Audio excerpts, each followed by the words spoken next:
Steve, je te propose qu'on attaque. C'est parfait. Allez, peut-être pour démarrer et vous expliquer un petit peu le contexte de ce webinaire. À nouveau, bonjour à toutes et à tous. Moi, je m'appelle Fabien Morin, je suis responsable du développement de WooClap en France et au Québec. Et donc, j'aurai le plaisir d'animer ce webinaire avec vous aujourd'hui. On est ensemble pour 1 heure. Un mot sur WooClap pour commencer. WooClap, donc, c'est une plateforme qui permet de rendre les cours plus interactifs grâce à des questionnaires auxquels les étudiants répondent grâce à leur smartphone. L'objectif de WooClap, il est de permettre aux étudiants d'apprendre plus efficacement en les plaçant notamment dans une posture active tout au long du cours, et c'est un sujet sur lequel on aura l'occasion de revenir pendant le webinaire. On a lancé chez WooClap il y a quelques semaines une seconde plateforme qui s'appelle WooFlash, qui est une plateforme qui aide les étudiants à réviser en s'appuyant sur le principe de répétition espacée et sur laquelle on a développé un module dédié aux examens. Le contexte actuel, vous l'avez en tête. Ces dernières semaines, les établissements ont dû déployer des outils numériques pour répondre à la crise. Certains existaient déjà. Il a fallu également en trouver d'autres.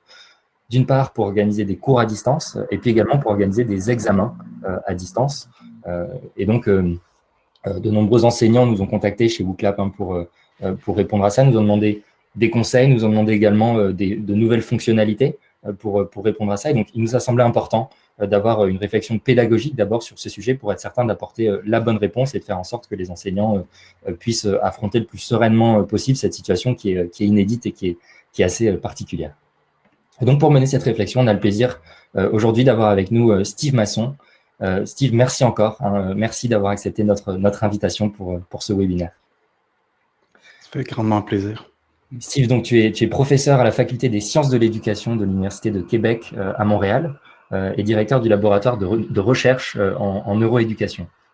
Tu étudies en particulier les mécanismes cérébraux liés aux apprentissages et à l'enseignement, notamment à l'aide de l'imagerie par résonance magnétique fonctionnelle. Tu t'intéresses particulièrement aux effets des pratiques d'enseignement sur le cerveau, au rôle des neurosciences dans le choix de stratégies d'enseignement efficaces, et tu viens de publier un livre sur ce sujet qui s'intitule « Activer ses neurones pour mieux apprendre et enseigner ». C'était aux éditions Odile Jacob. Dans cet ouvrage, donc, tu parles de 7 principes neuroéducatifs simples pour apprendre de manière durable et efficace.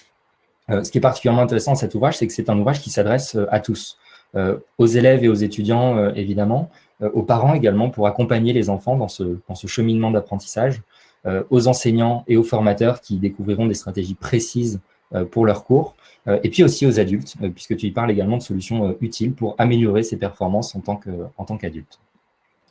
Steve, je te propose, si tu veux bien, qu'on commence du coup ce webinaire par parler de cet ouvrage. Et puis, dans un second temps, on pourra en venir donc à cette question des examens et à la manière dont cette crise nous amène à repenser les examens. Et puis, comme je le disais, on se gardera environ 15 minutes pour répondre ensuite aux questions des participants qui nous ont rejoints. Excellent. Bien, merci beaucoup pour cette présentation. Merci beaucoup pour l'invitation. C'est grandement apprécié. Merci beaucoup à toutes les personnes qui assistent à l'événement. C'est un grand plaisir pour moi d'être avec vous cet après-midi si vous êtes en Europe et ce matin si vous êtes au Québec. Donc, je trouve intéressant la réflexion que vous avez à l'effet que, avant de réfléchir aux aspects plus techniques des examens, se pose des questions sur les fondements derrière les examens, leur utilité, leur pertinence, quels sont les éléments de réflexion qu'il faut avoir lorsqu'il est question des examens. Alors, ça me fait plaisir de tenter de cet échange avec vous sur le rôle des examens, notamment dans le contexte actuel de la pandémie.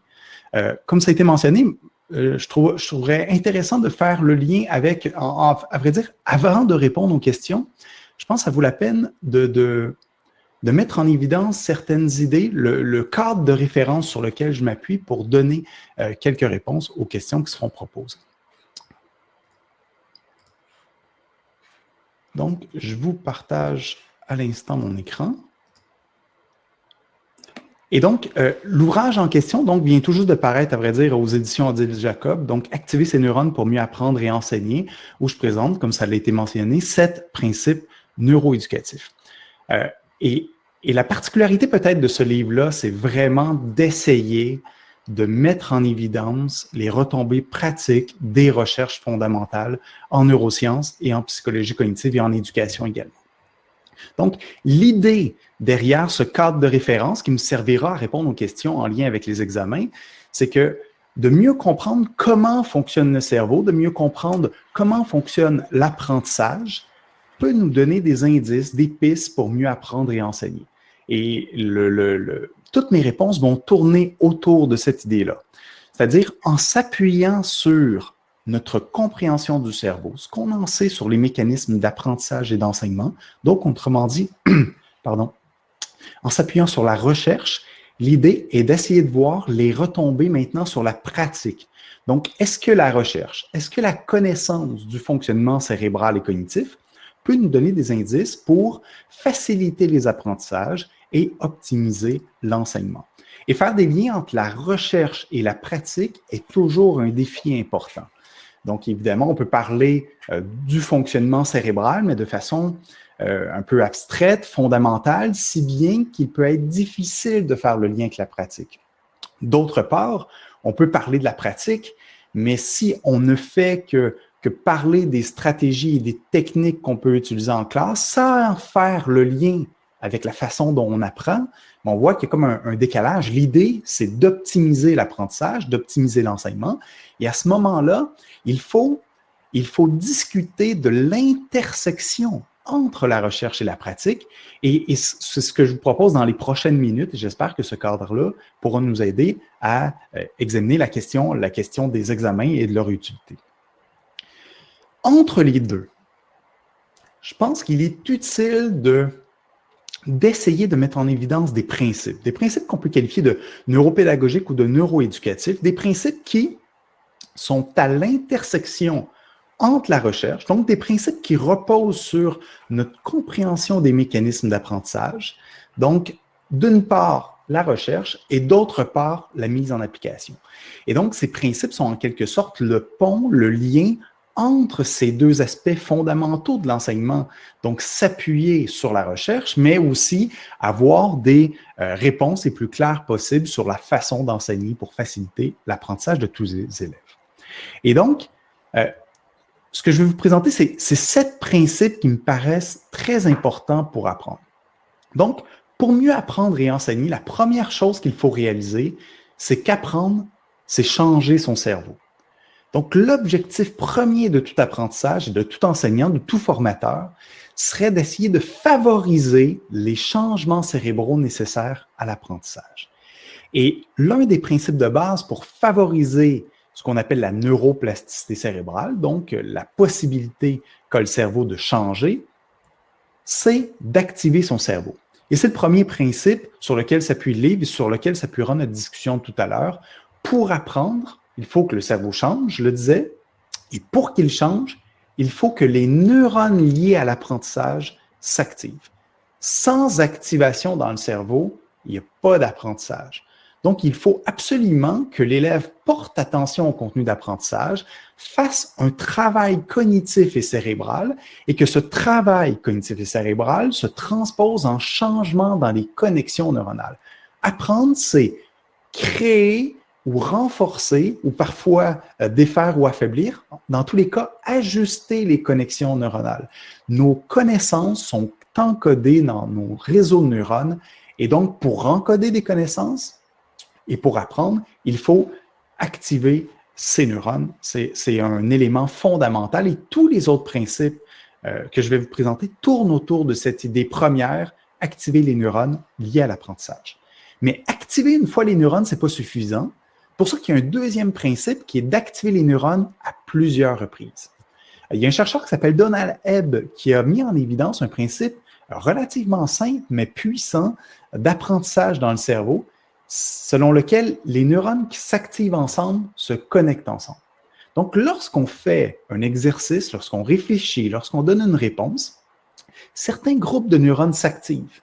Et en s'activant de façon répétée et simultanée, il y a des connexions qui s'établissent entre les neurones, et ces connexions-là se renforcent progressivement au cours des activations et des réactivations.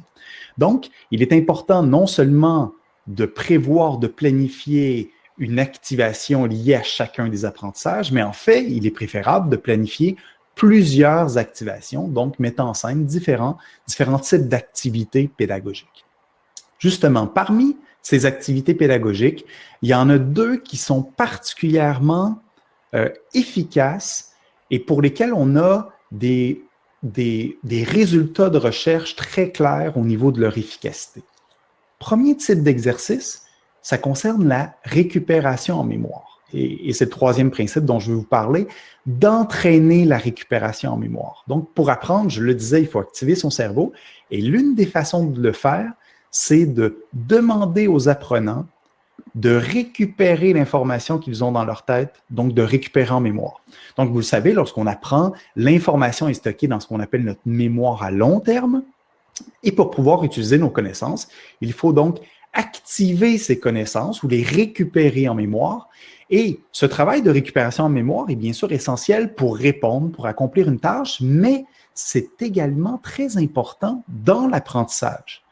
À chaque fois qu'on fait l'effort de chercher dans notre tête une information, on active les neurones en lien avec cet apprentissage et conséquemment, il y a des changements dans les connexions neuronales qui s'établissent. Donc, d'avoir des activités où on donne l'opportunité aux apprenants de récupérer en mémoire leurs connaissances, c'est un aspect qui n'est pas du tout à négliger dans nos approches pédagogiques. On devrait prévoir, planifier au moins certaines activités qui sont des activités qui nécessitent de récupérer en mémoire les informations. Et c'est important parce que, je le disais, d'une part, ça active les neurones, mais aussi parce que certaines recherches montrent que lorsqu'on doit récupérer en mémoire, on active des régions clés de l'encodage efficace dans notre cerveau. Et ces régions sont notamment ce qu'on appelle le cortex préfrontal ventrolatéral et une région qui est plus au cœur du cerveau qu'on appelle l'hippocampe. Et donc, lorsqu'on fait ce travail de récupération en mémoire, on active notamment des régions clés pour mieux apprendre. Un deuxième type d'activité aussi qui est très pertinent pour activer efficacement les neurones, c'est de demander aux apprenants d'élaborer des explications. Donc, lorsqu'on leur demande d'expliquer pourquoi une affirmation est vraie ou comment se fait-il qu'un avion puisse décoller, par exemple, lorsqu'on pose donc des questions commençant par pourquoi ou par comment, ces questions nécessitent non seulement de récupérer l'information en mémoire pour pouvoir répondre, mais ça nécessite aussi d'établir des liens entre les connaissances. Pour expliquer, il faut faire des liens. Et en faisant ces liens-là, ce qu'on fait, c'est qu'on active nos neurones, on crée des connexions entre les différents groupes de neurones et donc, conséquemment, ce qui se produit, c'est qu'on crée un système de connaissances, un système de neurones et donc, ça nous aide à, d'une part, structurer nos connaissances, mais d'autre part, ça augmente notre capacité à récupérer en mémoire l'information et ultimement à apprendre. Un autre principe concerne comment on organise les activités et les activations. Idéalement, il faut le faire de façon espacée. C'est-à-dire que si on a deux activités d'apprentissage liées à une thématique précise, il est préférable de ne pas faire ces deux activités une à la suite de l'autre. Il est préférable d'espacer dans le temps les activités. Et il y a plusieurs raisons à ça. L'une des premières raisons, c'est que lorsqu'on espace les activités, on favorise un maintien de l'activité cérébrale tout au cours des exercices qui sont élaborés. Donc, lorsqu'on fait à plusieurs reprises le même genre d'exercice, de façon rapprochée, de façon regroupée, ce qui se produit, c'est que l'activité cérébrale a tendance à diminuer. Lorsqu'on espace dans le temps, donc les activités, ça permet un meilleur maintien de l'activité cérébrale et ce qui conséquemment contribue à un meilleur apprentissage. Il y a en plus le fait que lorsqu'on espace les activités, souvent, il faut dormir entre les activités. Et lorsqu'on dort, on réactive en partie les mêmes neurones que ceux qu'on a activés durant la journée. Et donc, si on a activé les neurones liés à l'apprentissage des fractions, par exemple, ou de l'addition de fractions, durant notre sommeil, on réactive notamment les mêmes groupes de neurones, ce qui contribue à la consolidation des apprentissages. Deux autres principes sont en quelque sorte des mesures de précaution. Donc, il faut activer les neurones en s'assurant de maximiser la rétroaction. La rétroaction, en fait, c'est le feedback, c'est le retour d'informations qu'on reçoit à la suite de la formulation d'une réponse ou après avoir agi, après être intervenu sur notre environnement, après avoir manipulé des choses, par exemple, et qu'on regarde l'effet de nos actions, de nos réponses sur notre environnement, à ce moment-là, on reçoit une rétroaction.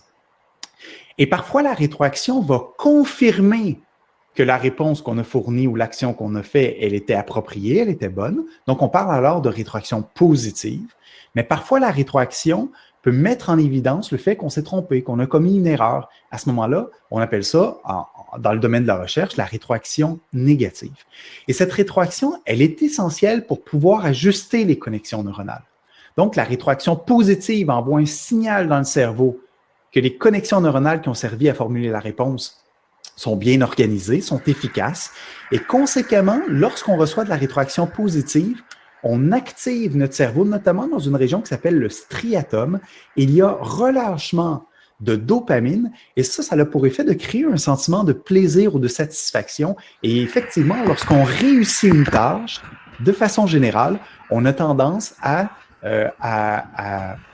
avoir une certaine satisfaction liée à cette réussite-là. Et cette satisfaction est importante pour apprendre, bien sûr, parce que ça peut mener à une plus grande motivation, une plus grande appréciation des apprentissages.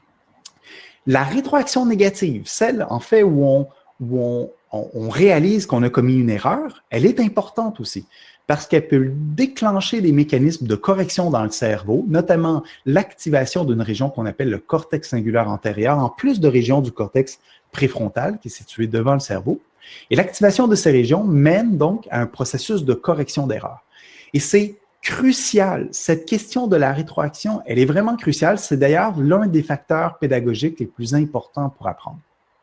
Et la raison est bien simple, c'est que si on entraîne la récupération en mémoire ou qu'on entraîne l'élaboration d'explications, la plupart du temps, c'est bien pour l'apprentissage. Par contre, il faut bien comprendre que si l'apprenant récupère une information erronée en mémoire et qu'il la récupère à plusieurs reprises, ça a pour effet de renforcer l'erreur dans le cerveau, ce qui est tout à fait pas bénéfique à l'apprentissage. La rétroaction permet notamment d'éviter la répétition d'erreurs. À ce moment-là, lorsqu'on commet une erreur, si on reçoit une rétroaction, ça envoie un signal qu'il est nécessaire d'ajuster les connexions neuronales. Un dernier principe, le 7e, vient en appui en quelque sorte au principe de rétroaction, c'est qu'il faut autant que possible essayer de cultiver ce qu'on appelle un état d'esprit dynamique, ce qu'on appelle aussi en anglais un growth mindset. Un état d'esprit dynamique, c'est un état dans lequel on a confiance en notre capacité de s'améliorer. Donc, si un individu croit qu'il est capable de s'améliorer dans une tâche, qu'il est capable de devenir meilleur, il a tendance à porter davantage attention à la rétroaction qui est fournie. Et c'est assez logique parce que, à l'opposé, si une personne n'a pas un état d'esprit dynamique, mais a plutôt un état d'esprit fixe, bien, ce qui se produit, c'est que la personne ne croit pas en sa capacité d'améliorer et conséquemment, les efforts nécessaires à l'apprentissage vont être jugés impertinents. À ce moment-là, il y a comme une évaluation coût-bénéfice. Hein? Si on juge que les efforts en valent la peine parce qu'on peut s'améliorer, on va avoir tendance à porter davantage attention à la rétroaction qui va être fournie et conséquemment, ça va mener à un meilleur apprentissage. Donc, vous voyez, c'est 7 principes constituant en quelque sorte une espèce de système qui nous permet de mieux choisir nos activités pédagogiques, de mieux les organiser dans le temps et ça nous permet également de jeter un regard sur certains outils pédagogiques ou certaines approches pédagogiques. Et lorsqu'on parle d'examen, il y a beaucoup d'enjeux liés aux examens et grâce à ces principes-là, on peut, de façon appuyée à la recherche, essayer de voir quelle est la pertinence des examens, quelles sont les dérives possibles liées aux examens, quels sont donc les avantages et les limites de ce type d'activité, si on peut l'exprimer ici, mais aussi quelles seraient peut-être les précautions à prendre pour essayer d'optimiser l'utilisation de ce genre d'exercice dans un contexte d'apprentissage. Donc, vous allez voir que lorsqu'on va aborder les questions liées aux examens, je vais souvent faire le lien avec ces principes-là et donc je trouvais utile de vous le présenter dans un cadre plus plus organisé, que pour apprendre, il faut activer à plusieurs reprises les neurones, notamment en récupérant en mémoire et en élaborant des explications, et tout ça de le faire de façon espacée, en s'assurant de la rétroaction et en s'assurant que notre façon d'interagir avec l'élève lui donne le coup de croire en ses possibilités d'amélioration. Merci. Merci Steve pour ces explications. Effectivement, je pense que la transition est toute trouvée. Pour bien apprendre, il faut revoir une notion plusieurs fois. Il va falloir la voir de manière espacée dans le temps. Et ça, ce qu'on met derrière de manière assez habituelle, c'est les révisions finalement. Et quand on demande à un étudiant pourquoi est-ce que tu révises, souvent ce qu'il va nous dire, c'est parce que à la fin j'ai un examen. Tu parlais du principe de rétroaction. De la même manière, immédiatement, je pense à quoi on peut penser, c'est l'enseignant qui va pouvoir indiquer à son étudiant est-ce que la réponse est bonne ou pas. Et un cadre notamment pour faire ça, ça va être celui de l'examen. Et donc effectivement, merci pour ces principes qui apportent déjà un premier éclairage sur cette question des examens. Avant d'aller plus loin sur ce sujet-là, on va vous proposer à vous toutes et tous qui nous regardez 2 petites questions pour avoir votre avis sur le sujet. Je vais vous partager mon écran.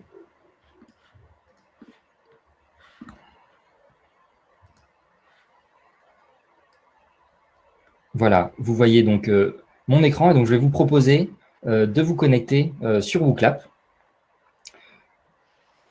avec le lien qui s'affiche ici. Éventuellement, vous pouvez scanner ce QR code.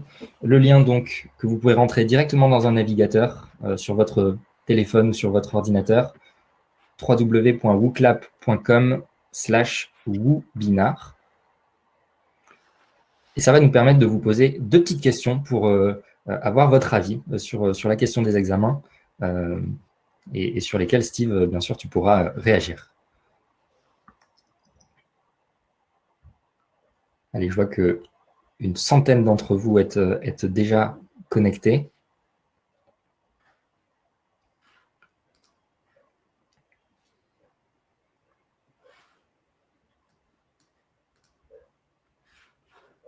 Alors, je vais vous afficher la première question et ceux qui ne sont pas connectés, vous pouvez continuer à vous connecter, évidemment.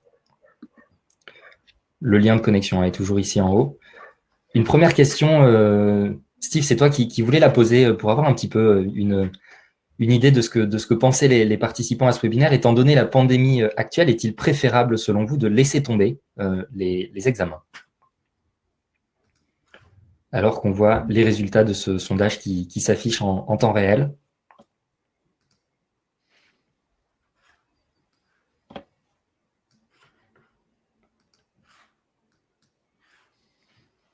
C'est intéressant, vous êtes une majorité, 63% pour le moment, alors que les derniers continuent à se connecter et à répondre.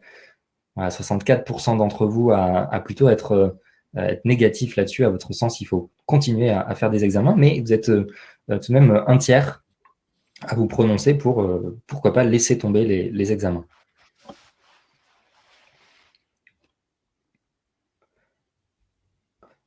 Steve, est-ce que tu veux peut-être réagir à chaud sur ces réponses? Tout à fait. J'ai posé la question parce que, en tout cas au Québec, je pense un peu partout dans le monde, on se pose la question, tu sais, à quel point faut-il maintenir d'une part le système éducatif en place, à quel point faut-il maintenir la présence des enfants à l'école ou à distance. Et la deuxième question qui se pose, c'est est-ce qu'on continue à évaluer? Est-ce qu'on continue à faire des examens? Et donc, la question me paraît tout à fait légitime, parce qu'on peut dire que le contexte actuel fait en sorte qu'il y a des défis supplémentaires à l'apprentissage, ça personne n'en doute, et conséquemment, peut-être, il faut mettre de côté à ce moment-là les évaluations plus formelles qui permettent une sanction, qui permettent un jugement. Donc, je comprendrais tout à fait qu'on se pose la question, en tout cas. Là, je peux voir qu'il y a beaucoup plus de personnes qui croient qu'on ne devrait pas les laisser tomber, et j'ai tendance à dire que c'est également mon point de vue, comme on le verra tout à l'heure, c'est-à-dire que c'est clair qu'il y a des avantages et des inconvénients aux examens. La question, c'est d'essayer d'optimiser les avantages et d'essayer de réduire les inconvénients, en particulier dans le contexte actuel. Effectivement, c'est un débat qu'on a vu dans la communauté éducative ces dernières semaines. Les notes qu'ont pu avoir les étudiants pendant cette crise, fallait-il les prendre en compte ou pas dans leur évaluation de l'année? Évidemment, c'est important et ça change la donne pour les étudiants, donc c'est un sujet important. Merci à toutes et à tous pour vos réponses sur cette première question. Ce que je vous propose, c'est une deuxième question. Ce que je vous propose, donc, c'est d'entrer un verbe uniquement. Selon vous, à quoi servent les examens? En un verbe, encore une fois. Et donc, on va voir ce nuage de mots se former petit à petit avec vos différentes réponses.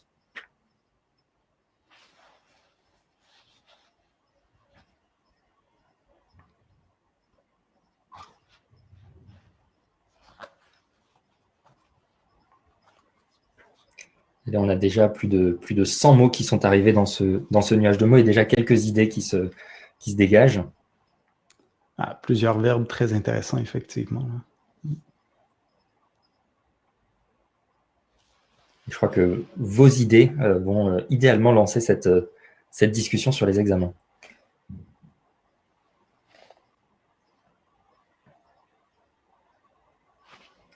Alors que vos réponses continuent d'arriver, on arrive à près de 200 mots.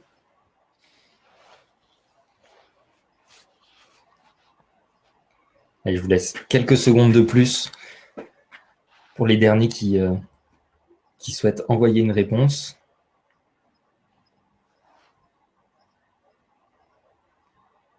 Allez, on va bloquer les votes pour pouvoir discuter de ce premier nuage de mots qui ressort. Nuage de mots intéressant. Steve, est-ce que peut-être tu veux réagir sur certains des termes qui se dégagent? Oui, tout à fait. Hein. Donc, évaluer, valider, certifier, tester, je crois avoir stressé, réactiver, renforcer. Très intéressant, ça. J'ai comme l'impression qu'il y a deux grandes familles de verbes. Il y a les verbes liés un peu au principe que je présentais, hein, c'est-à-dire apprendre, rétroagir, ainsi de suite.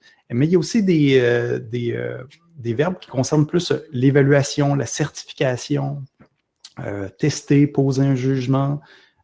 Donc, il y a à la fois des éléments liés à l'apprentissage en tant que tel, puis il y a des éléments plus au niveau de porter un jugement. Puis effectivement, quand on réfléchit aux examens puis à l'évaluation, il y a vraiment ces deux composantes-là qui sont présentes, comme on va en discuter dans quelques instants, c'est certain. Hein. Donc, ma façon de réagir à ça, c'est les mots me paraissent très, très bien choisis concernant donc un verbe associé aux examens, là, tout à fait. Effectivement, je pense que ça lance très bien, du coup, peut-être ma première question sur ce sujet-là. Tout simplement, Steve, à quoi servent les examens? Quels sont les objectifs quand on se dit on va faire un examen? Et sur le plan pédagogique, du point de vue de la neuroéducation, pourquoi faire des examens?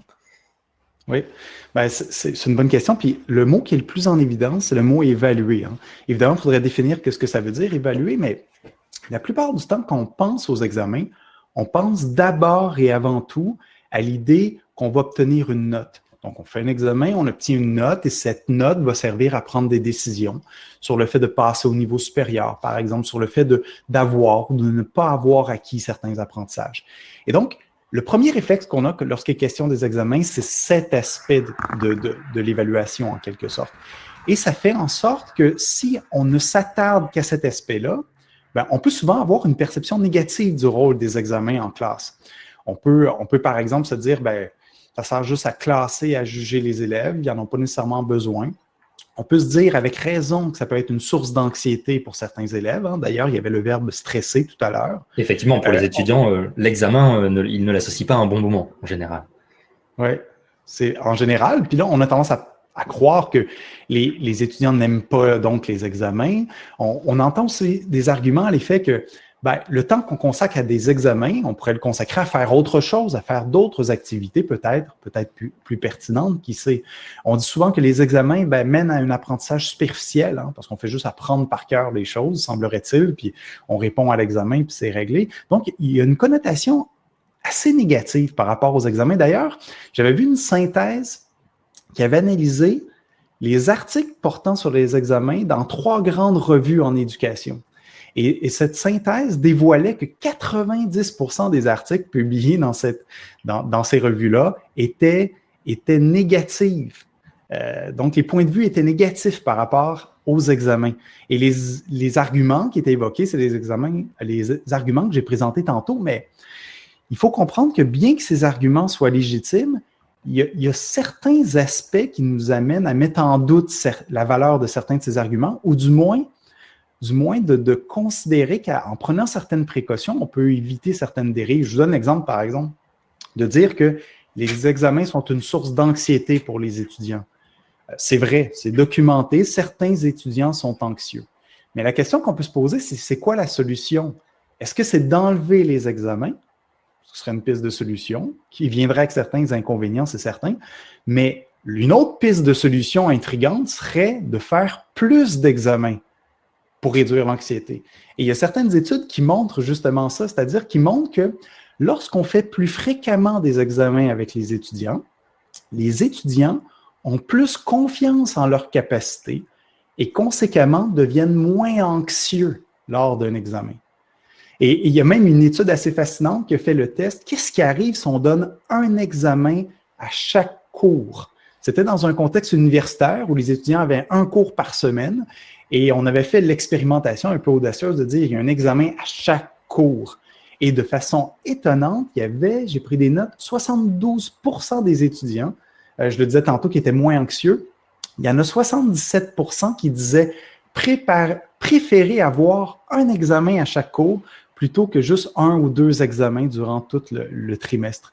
Et là, on voit bien que les examens peuvent être une source d'anxiété, mais si on est bien préparé aux examens, à ce moment-là, on réduit cette anxiété-là.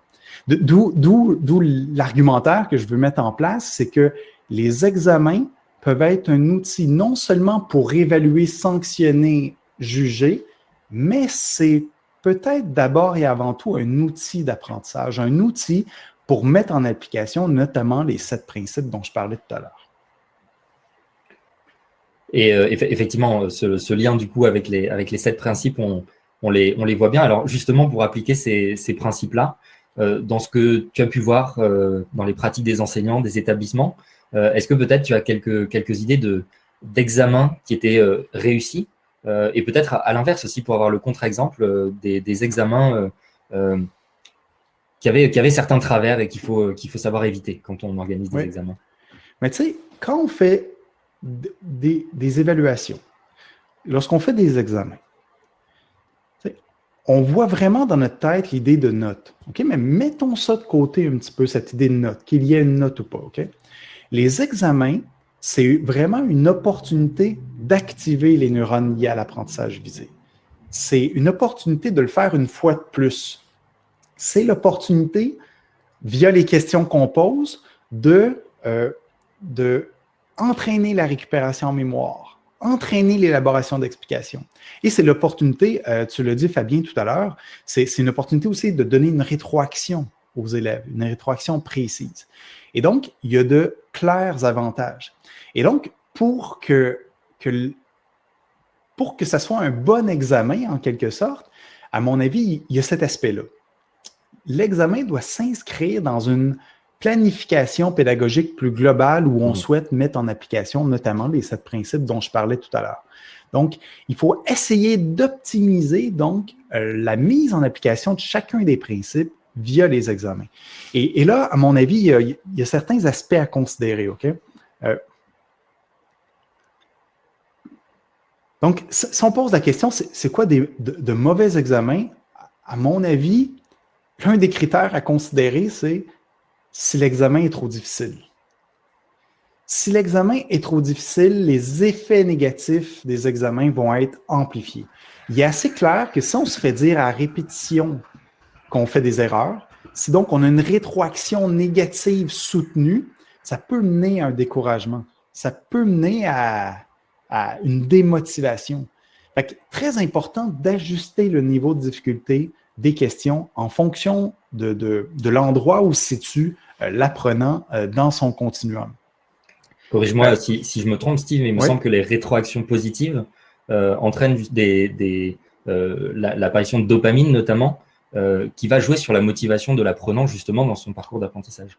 Ben, tout à fait, bon point. Et la meilleure façon de motiver les étudiants, c'est en s'assurant qu'ils réussissent. À chaque fois qu'ils réussissent, il y a cette activation du striatum et ce relâchement de dopamine. qui fait en sorte qu'on a tendance à aimer ce qu'on est en train de faire. On a tendance à aimer donc l'apprentissage, à être content. Et ça nous donne le goût, bien sûr, de reproduire cet état de satisfaction. Alors, un examen trop difficile qui mènerait systématiquement de la rétroaction négative n'aurait pas cet effet bénéfique sur la motivation. En même temps, il ne faut pas que l'examen non plus soit trop facile. Pourquoi? Parce qu'il faut faire quelques erreurs pour apprendre. La rétroaction négative joue un rôle crucial dans l'apprentissage, mais le plus important, j'ai tendance à vous dire, c'est un dosage entre la rétroaction positive et négative, et ça l'implique de bien ajuster le degré de difficulté des questions.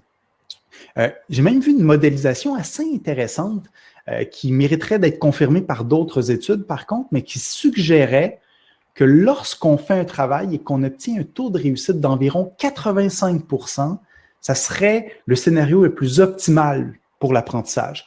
Possiblement parce qu'on a suffisamment de rétroaction positive, pour profiter des effets bénéfiques de la dopamine, du renforcement sur les connexions neuronales qui sont efficaces, mais en même temps, on a fait suffisamment d'erreurs pour nous donner l'opportunité de se corriger et de bonifier notre raisonnement, nos réponses.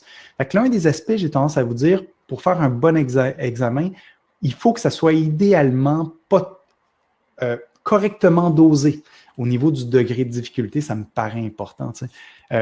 Si tu me permets, j'ajouterai une autre composante qui est vraiment assez importante et fondamentale. Il faudrait essayer d'éviter que dans la formulation des questions, ça soit trop difficile à comprendre inutilement. Ce que je veux dire par là, c'est certaines questions peuvent être très, très simples et donc les lire et les comprendre, ce n'est pas très difficile. Mais parfois, on peut poser une question qui n'est peut-être pas tout à fait claire ou peut-être très complexe dans la structure de la phrase ou dans le nombre d'éléments qui sont mis en relation, si bien que là, à ce moment-là, il faut faire deux choses pour répondre à la question. Il faut comprendre la nature de la question et il faut y répondre.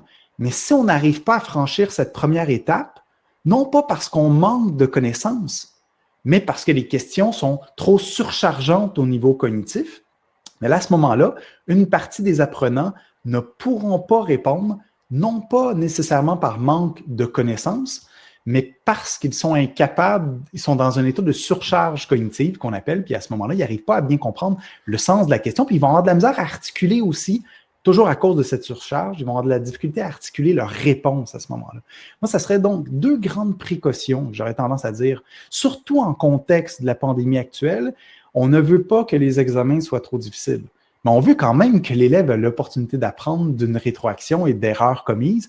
Donc, il y a vraiment un ajustement, puis je pense que le degré de difficulté des questions est très dur à mettre en place parce qu'il faut tenir en compte des apprenants, du contenu, mais aussi du contexte dans lequel on se trouve. Et là, dans le contexte dans lequel on se trouve, où la plupart des apprenants sont dans bien sûr un environnement inhabituel, un environnement où les sources de distraction et de préoccupation sont nombreuses, les risques de surcharge cognitive sont encore plus élevés. Fait que dans le contexte actuel, j'ai tendance à dire oui aux examens pour tous les avantages que ça a au niveau de la mise en place des différents principes discutés, mais avec beaucoup de prudence. Peut-être que les questions plus complexes qu'on avait tendance à poser avant la crise, peut-être qu'il faut les mettre de côté, il faut être très prudent dans leurs utilisations pour ne pas mener à un taux d'échec important, puis pas mener aussi à cet état de surcharge qui est vraiment embêtant parce que si l'élève est surchargé, on peut avoir de la misère à évaluer, de la difficulté à évaluer où les élèves se situent dans leur apprentissage. Fait que ça serait au moins cette double précaution-là, j'ai tendance à dire, qui serait importante. Là. Tu nous parles du contexte de cette crise qui est particulier, effectivement. Il y a un débat notamment qui a émergé ces derniers temps avec les examens à distance, c'est la question de la triche, qui était de dire l'étudiant va faire son examen à la maison, donc il peut demander autour de lui, il peut aller chercher sur Google éventuellement, et du coup l'examen, quelle devient sa valeur. Et je pense que ce que ça interroge, et je voulais en discuter avec toi, c'est de se poser la question finalement de qu'est-ce qu'il faut évaluer dans un examen. Est-ce que c'est les connaissances de l'étudiant?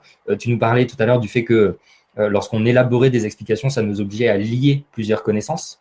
Et derrière ça, on voit bien qu'il n'y a pas seulement la notion de connaissance, mais aussi du coup d'être capable d'élaborer des liens entre les connaissances. Est-ce qu'il faut évaluer la capacité à faire un raisonnement voilà, comment est-ce que tu te positionnes par rapport à ça? C'est une très bonne question. Hein. C'est une très bonne question. Et à mon avis, il ne faut pas négliger l'évaluation des connaissances. Et évidemment, on souhaite que les élèves soient capables d'élaborer des explications complexes. On souhaite qu'ils soient capables d'établir des liens. On souhaite qu'ils soient capables de résoudre des problèmes. Idéalement en situation complexe, en situation authentique, qu'on pourrait dire, similaire à des situations qu'on pourrait vivre dans la vie réelle. Par contre, il faut bien réaliser que si on évalue toujours à partir de problèmes complexes, on est en train d'évaluer deux choses. On est en train d'évaluer les connaissances, les habiletés de l'élève qui ont été acquises en classe, mais on est en train aussi d'évaluer les aptitudes cognitives de l'élève. Parce que notre capacité à résoudre les problèmes, à manœuvrer dans des situations complexes, dépend de ces deux composantes-là. Hein, pour répondre à un problème, il faut avoir certaines connaissances. Hein, si on nous met une mise en situation, puis dans cette mise en situation, il faut calculer à un moment donné l'aire d'un triangle, ben, il faut que je connaisse que l'aire d'un triangle, c'est la base fois la hauteur divisée par 2. Je dois avoir cette connaissance-là. Mais il faut beaucoup plus que ça dans un contexte de résolution de problème. Il faut être capable de comprendre la question, extraire les éléments importants, garder en tête l'objectif. En même temps qu'on garde en tête un objectif, il faut en même temps évaluer une démarche, imaginer une démarche dans sa tête. Cette démarche va contenir différentes étapes. Il va falloir mettre en place cette démarche-là. Donc, vous voyez qu'il faut maintenir en tête l'objectif, mettre en place chacune des démarches, garder en tête tout ça, faire les calculs, ça peut devenir très rapidement surchargeant, ça peut être difficile.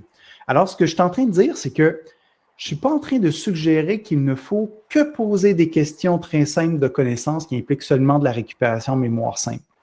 Ce que je suis en train de dire, c'est que si on a un examen où il n'y a que des questions très complexes, on passe à côté de quelque chose, à mon avis, c'est-à-dire qu'on défavorise les élèves qui ont des capacités cognitives un peu moins élevées. Parce que là, on est en train d'évaluer la capacité de l'élève à gérer l'information dans sa tête, en plus de sa capacité à avoir retenu certains éléments puis d'être capable de les évaluer dans un contexte. Fait à mon avis, là, il ne faut pas négliger que certaines questions soient des questions de connaissances relativement simples, qui impliquent juste une certaine forme de récupération en mémoire. Parce que l'une des choses qui est souvent oubliée, c'est que plus un contenu peut être récupéré en mémoire et qui peut être récupéré en mémoire facilement, aisément, moins il va occuper de place dans notre tête. Et conséquemment, moins on a de risque d'être dans un état de surcharge cognitive. Alors, un examen qui contient quelques questions de connaissances, peut-être quelques questions plus difficiles, en ayant conscience des limites que j'ai mentionnées tout à l'heure. Bref, un certain équilibre entre les deux. Mais juste poser des questions très, très complexes et très, très difficiles, ça me paraît embêtant. Mais d'une part, parce que le taux d'échec risque d'être plus élevé, mais au-delà de ça, c'est parce que ce qu'on est en train d'évaluer, c'est pas juste ce que l'élève a appris en classe, c'est aussi ses capacités à gérer l'information dans sa mémoire de travail. Et ça, c'est un autre plan. Donc, si on veut évaluer de façon équitable envers tous les élèves, si on veut vraiment évaluer les gains d'apprentissage qui ont été réalisés, il faut idéalement avoir des questions variées, en fait. En règle générale, ça favorise l'apprentissage que d'avoir des questions variées. Donc, il devrait inclure une partie de connaissances, une partie d'explication qui demande de lier les connaissances et peut-être une partie un peu plus complexe qui implique la résolution de problèmes, tout en ayant conscience des limites que j'ai évoquées tout à l'heure. Tu parlais de la dimension d'évaluer, c'est aussi un des points, un des mots qui ressortait de ce nuage de mots qu'on a vu tout à l'heure. Et j'en profite du coup pour rebondir sur la question que posaient certains d'entre vous dans le chat, sur la question de la notation et de l'évaluation des examens. Est-ce que tu as des recommandations sur comment faut-il noter un examen?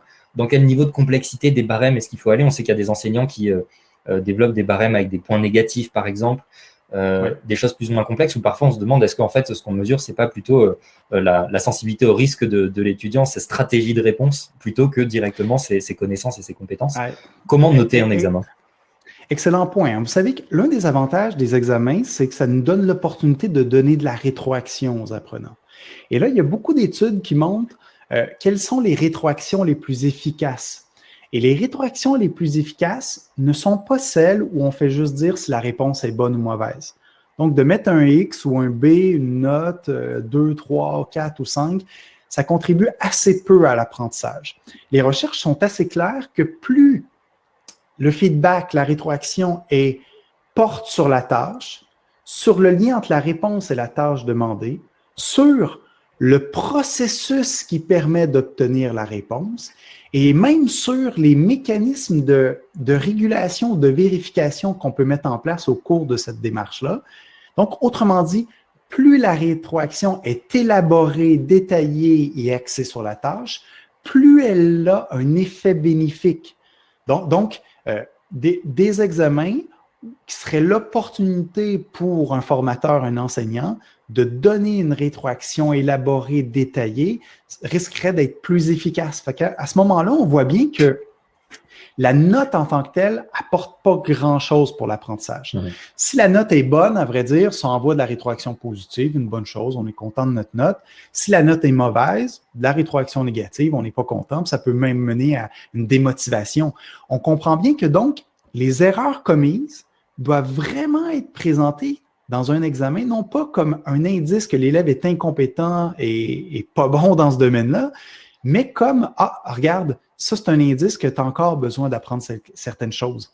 Et si on ne fait pas juste dire à l'élève qu'il a commis une bonne ou une mauvaise réponse, mais qu'on lui explique le processus qui explique pourquoi une réponse est mauvaise et aussi le processus qui permettrait d'apprendre pour être capable finalement de réussir ce problème, c'est d'autant plus important qu'on va développer à ce moment-là un état d'esprit dynamique, un état d'esprit dans lequel l'élève va se mettre à croire qu'il peut progresser parce que l'erreur qu'il a commise n'est pas présentée comme une fatalité, comme un symbole d'une incompétence prédéterminée, mais comme plus un élément faisant partie du processus d'apprentissage. Et ça, c'est un aspect qui me paraît important à considérer. Donc, oui, mettre une note, un chiffre, une lettre, mais ultimement, ce n'est pas tellement ça qui est important. L'important, c'est mettre en place un processus où on peut donner de la rétroaction élaborée. Évidemment, donner de la rétroaction élaborée à chaque élève constitue un défi presque insurmontable lorsqu'on travaille avec de grands groupes, mais on peut revenir sur certaines réponses. On peut utiliser des outils qui permettent de donner une rétroaction automatisée ou immédiate autant que possible, parce qu'en fait, les études sur la rétroaction sont claires. De façon générale, plus la rétroaction elle est immédiate, donc plus elle suit immédiatement la réponse donnée, plus elle va être efficace, et plus cette rétroaction est élaborée, plus elle a de chance aussi d'être efficace. Donc, c'est des éléments à considérer. Je reprends l'une des questions que plusieurs personnes nous posent dans le chat, qui s'interrogent sur ce que tu mets exactement derrière la notion d'examen. Et je vais peut-être compléter là-dessus. On pense particulièrement peut-être à deux formats, l'examen final à la fin d'un module de cours, des petits tests qui vont ponctuer le cours tout au long du semestre, qui ont probablement des rôles et différents et des manières de faire qui sont différentes du coup. Oui, mais c'est très bien de poser la question parce que quelqu'un qui perçoit les examens comme étant vraiment l'examen final à la fin d'une grande étape d'apprentissage, à ce moment-là, quand on voit les examens de cette façon-là, on les voit surtout comme un outil d'évaluation, de jugement pour permettre à l'apprenant, par exemple, de passer au niveau suivant. Moi, je ne conçois pas beaucoup les examens de cette façon-là. Je reconnais que c'est une des utilités des examens, mais en vrai dire, les examens, pour moi, c'est un moment où on doit répondre à des questions. Et lorsqu'on doit répondre à ces questions-là, on obtient, on doit récupérer en mémoire, on doit élaborer des explications, on doit activer son cerveau. Souvent, les examens ont lieu un peu après les périodes d'apprentissage, donc on fait un certain espacement, et tout ça, donc, contribue à l'apprentissage. Mais vous voyez bien que dans ma définition, il n'y a pas beaucoup de distinction entre les examens, les tests, les exercices où on répondra à des questions, et c'est tout à fait similaire parce qu'il y a des caractéristiques communes pour l'apprentissage. On doit chercher l'information, utiliser l'information et conséquemment, on active nos connexions neuronales et on modifie notre cerveau. À toutes ces caractéristiques qui sont très, très communes, donc il y a beaucoup de similitudes entre les examens, les tests, les exercices. Il y a des différences aussi, je le reconnais, les examens sont comme plus importants, sont souvent un moment où c'est plus long et ça a le plus d'impact sur notre cheminement, ces examens-là. Il ne faut pas négliger cet aspect-là. Et c'est pour ça que parfois, ça cause de l'anxiété. Parfois, ça peut venir avec des problématiques particulières. Et d'où l'intérêt d'essayer de moduler. Donc, au lieu d'avoir un seul examen très, très important, on doit voir justement cet examen final comme étant un élément auquel on s'est préparé en cours de route de toute façon. Donc, c'est sûr que si les apprenants font un certain type d'activité en classe, tout d'un coup, l'examen, c'est complètement différent. On se comprend que c'est très terrifiant pour les apprenants de devoir faire quelque chose qu'ils n'ont pas été habitués, auquel ils n'ont pas été habitués. Puis là, à ce moment-là, donc, je vois les examens vraiment comme un continuum en quelque sorte, où on donne des explications, on fait des exercices, on donne une rétroaction, et là, on a de plus en plus d'attentes par rapport à la capacité de l'élève d'y arriver. Mais il faut donc bien préparer les élèves à l'examen. Et c'est crucial. Hein? Évidemment, ce qu'on souhaite, c'est que les élèves réussissent, mais on souhaite qu'ils aiment l'école, qu'ils aiment leurs apprentissages aussi. On souhaite qu'ils prennent plaisir à développer de nouvelles connaissances. Et l'un des facteurs majeurs, c'est la réussite. Donc, si on fait en sorte que les élèves ont plus de chances de réussir, ben, c'est vraiment une bonne chose. Et pour y arriver, c'est donc de peut-être s'enlever de la tête la distinction entre des examens et d'autres exercices qui ne sont pas des examens, mais en s'assurant davantage d'un continuum entre les deux, en fait, entre les examens et les activités pédagogiques qui ne seraient pas des examens. Je me disais peut-être, avant de conclure, qu'il serait intéressant peut-être d'aborder quelques questions très pratiques pour tous les enseignants qui nous regardent et qui vont préparer leurs prochains examens, sur comment les préparer. J'avais plusieurs questions. Certaines d'entre elles, tu as déjà répondu. Comment formuler de bonnes questions, par exemple, comme tu le disais, formuler des questions les plus claires possibles pour éviter une surcharge cognitive. Tu l'expliquais dans tes principes, des questions avec comment, pourquoi, étaient des questions qui allaient permettre un bon apprentissage des étudiants. Le niveau des questions, comme tu le disais, pas trop difficile, mais pas trop simple non plus, parce que l'erreur fait partie aussi du processus d'apprentissage. Une question qu'on peut se poser aussi, c'est quand donner la correction aux examens, donc le principe de rétroaction, et donc tu le disais, le donner le plus vite possible. Peut-être que tu auras quelques autres conseils à donner là-dessus. Un enseignant le disait dans le chat, c'est pas forcément facile, effectivement, quand on a des grands groupes de le faire. Une autre question peut-être qu'on peut se poser aussi, c'est quelle durée pour des examens en fonction des disciplines, des études, des pays. On a des examens très courts, une demi-heure. On a des grandes dissertations sur 4 heures, par exemple. Est-ce que tu as des conseils peut-être là-dessus, sur cette dimension-là? Oui, mais ce que tu as évoqué, c'est une bonne synthèse de ce dont on a discuté. Hein. Et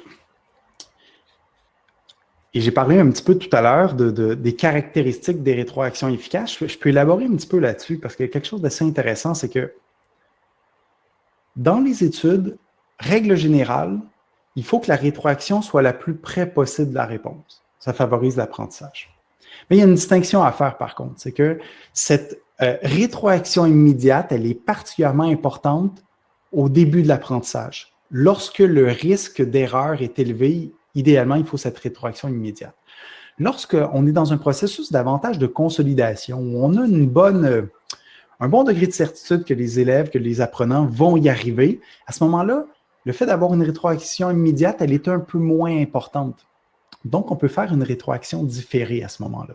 Dans un contexte d'examen, c'est évidemment très difficile de donner de la rétroaction immédiate, d'où l'intérêt peut-être d'avoir des exercices préalables où il y aura de la rétroaction immédiate.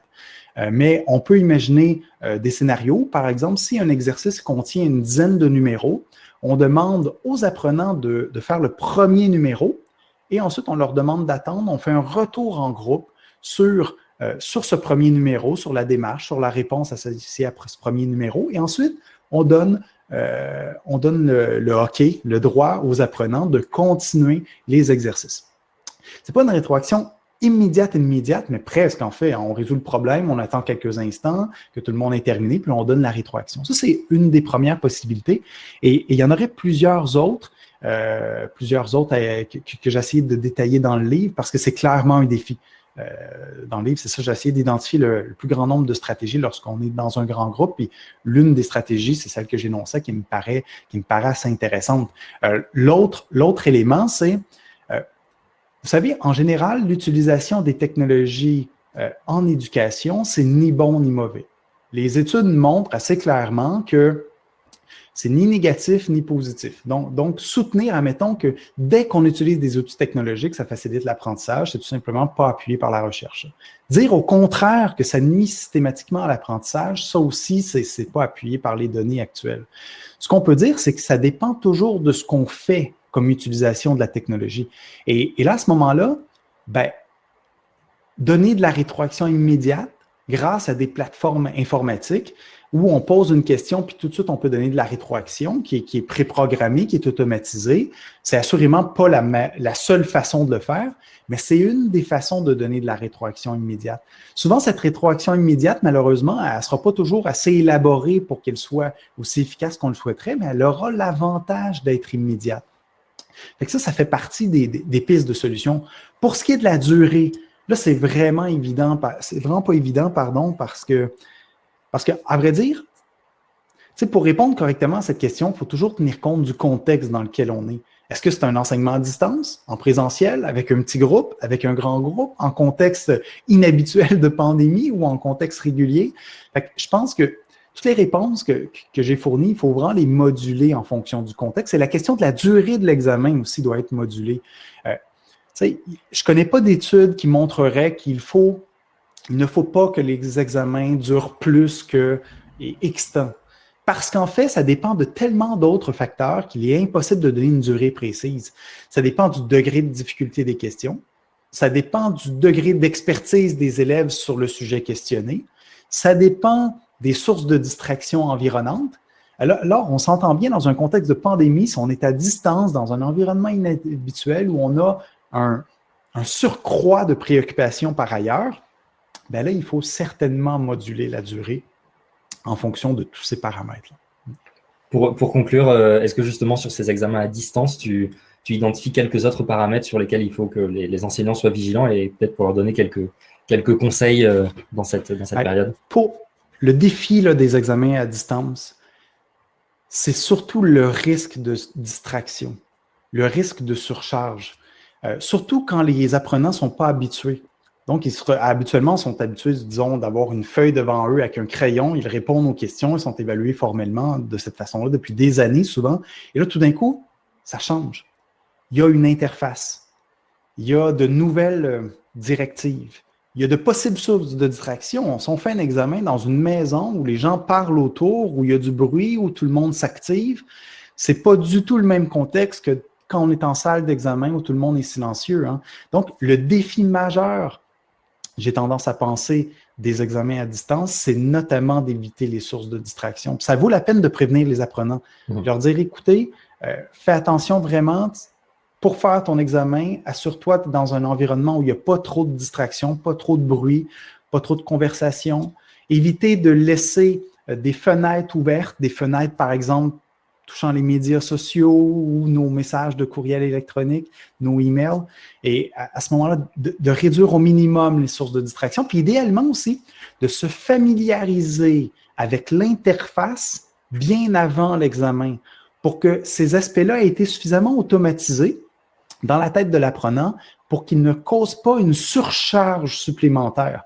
Donc, le fait de devoir répondre à des questions implique une certaine charge cognitive, mais ça, en plus, on a un nouvel outil, des nouvelles habiletés à développer, un nouvel environnement, des distractions. Tout ça fait en sorte que c'est encore plus difficile de montrer qu'on a appris puis qu'on est capable de résoudre les problèmes proposés ou les questions demandées. Donc, ça serait un aspect à considérer, je trouve, réduire au maximum les sources de distraction et se familiariser avec l'outil autant que possible. Donc, on retiendra ce conseil pour les enseignants qui nous regardent. Faites cet effort pédagogique aussi auprès des étudiants, de leur expliquer ce contexte-là et de leur donner ces conseils pour que les examens à distance se passent de la meilleure manière possible. Merci beaucoup, Steve, pour ces explications. Ce que je vous propose, c'est de répondre à une dernière question et peut-être tu pourras rebondir également dessus, Steve. Sur WooClap, à nouveau, En un mot, qu'avez-vous retenu de ce webinaire? À nouveau, on va voir le nuage de mots apparaître.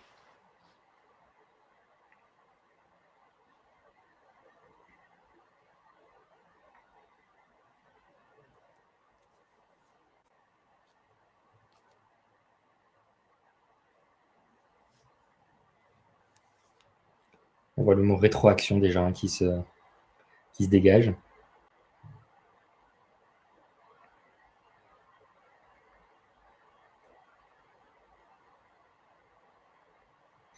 Il y a déjà près d'une centaine de réponses. Clairement, le mot rétroaction l'emporte. Hein? Ouais.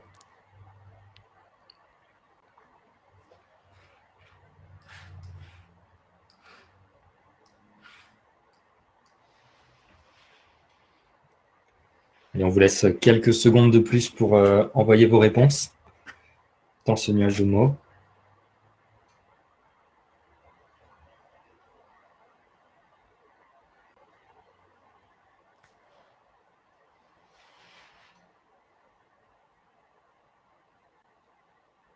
Allez, dernière seconde pour répondre avant que je bloque ce nuage de mots pour qu'on puisse réagir dessus. Allez, voilà le nuage de mots final. Steve, une réaction peut-être sur tous ces mots? Ah oui, on peut voir de façon vraiment prédominante que rétroaction l'emporte. Hein. Il y a beaucoup d'autres mots, incluant apprentissage, évaluation, j'en vois quelques-uns, optimisme. Il y avait adapter. Oui, c'est vrai, plusieurs de mes réponses laissaient suggérer, il faut adapter. Et à mon avis, pour adapter intelligemment, il faut s'appuyer sur, autant que possible, ce qu'on connaît du fonctionnement cérébral et cognitif. Et j'aime bien cette réponse-là, l'idée d'adapter, parce qu'en fait, c'est dur d'adapter étant donné le contexte. Et c'est pour ça que j'essaie autant que possible de pas seulement proposer des principes basés sur la recherche, mais essayer autant que possible d'expliquer d'où viennent ces principes-là, pour que les enseignants soient capables d'adapter ces principes-là en fonction du contexte dans lequel ils sont, parce que c'est un défi. Et le terme rétroaction revient, puis tout à fait, à mon avis, tu sais, dans les examens, il y avait vraiment deux messages que j'ai essayé d'envoyer. C'est les examens, c'est une opportunité d'activation qui contribue à l'apprentissage, mais c'est aussi une opportunité de donner ou de recevoir de la rétroaction. Ça, c'était quelque chose d'assez important parce que, je le disais, parmi les différents principes que je vous ai présentés tout à l'heure, la rétroaction, c'est le numéro 1. C'est celui dont la taille de l'effet est le plus important. Donc, c'est celui qui est le plus susceptible de contribuer à la réussite des élèves. Et les examens peuvent être un prétexte, un contexte dans lequel on peut donner cette rétroaction, idéalement immédiate et élaborée et axée sur la tâche pour qu'elle soit la plus efficace possible. Tout à fait. Et de mon côté, je note deux autres mots dans ce nuage de mots que je voulais souligner. Le premier, c'était Steve est cool. Et le deuxième, c'est bravo. Et donc, il nous reste Moi, je vais en ajouter un. J'ai vu passer que l'animateur est clair. C'est très bien ça aussi. Les questions étaient tout à fait pertinentes. Bravo pour toi aussi, Fabien. Ben merci à toi, Steve. Merci mille fois d'avoir accepté notre invitation pour ce webinaire et pour cet échange qui était passionnant. J'espère que vous toutes et tous qui nous regardez, vous avez été intéressés, que vous avez appris des choses pendant ce webinaire, mais j'en suis sûr. À nouveau, vous pourrez retrouver la vidéo, le replay de ce webinaire sur la chaîne YouTube de Steve Masson et sur celle de WooClap également. Vous aurez également un résumé sur le blog de WooClap. Merci, Steve. Et bon courage à toutes et à tous pour vos futurs examens. Merci beaucoup encore une fois pour l'invitation, puis merci à tout le monde d'avoir été présent. Au revoir. Merci à tous. Au revoir.